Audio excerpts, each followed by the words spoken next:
Edward is the reluctant vampire who falls in love with Bella Swan. He was turned into a vampire by Carlisle, who he's now kind of adopted as his father figure, when he was unconscious and both his parents had died, and he was very much on the road to death and probably come to terms with death, and woke up in this sort of purgatory state which he doesn't appreciate, and he's pretty much fixated on either dying or becoming human again. And he doesn't see what the point of his life is at all in this vampire state.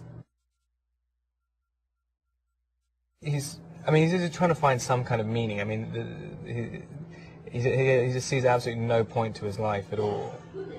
And I guess when Bella arrives and he can have a connection with the living world again, which is basically one of his only options, is either die or connect with the living world, and Bella allows him to do that, and he can see and feel again through her.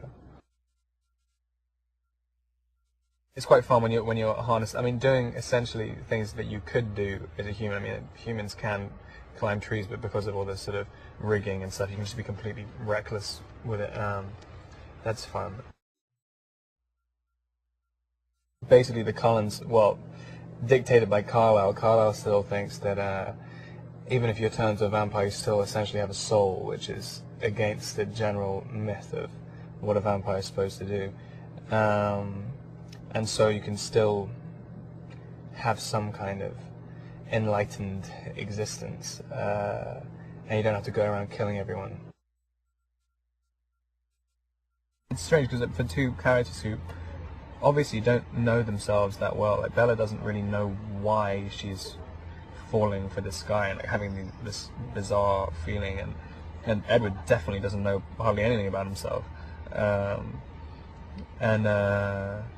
and yet they both know that this is the thing, and that's the completely unshatterable fact that they both have to be with each other.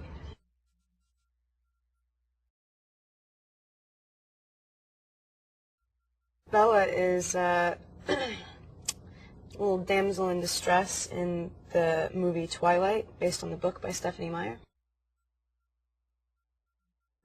She finds herself displaced in the beginning, moves to a new town to live with a dad that she doesn't know very well at all, and the story starts, it becomes interesting when she meets this character, Edward Cullen.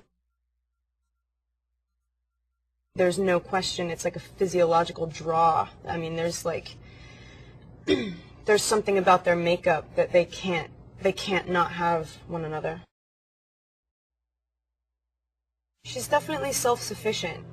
I mean, that's what I feel like makes the love stories so effective, is that she's not needy, she doesn't need anything, she's not looking for anybody, she's not looking for love. The Cullens have lived with this for a very long time and have found that mixing humans and vampires does not work, and they don't want to jeopardize their setup that they've, gotten used to, and Bella's a danger to them. And then at the same time, they see that Edward has become, alive again, and that they can't deny him that.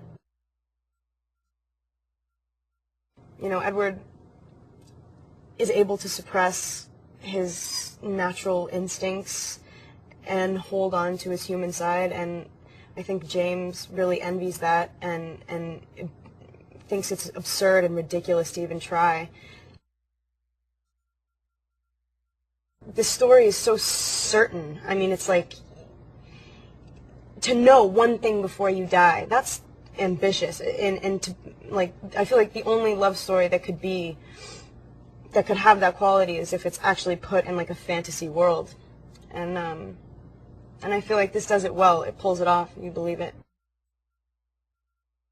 it's a pretty human, like, straightforward love story, and anybody who's human can relate to that.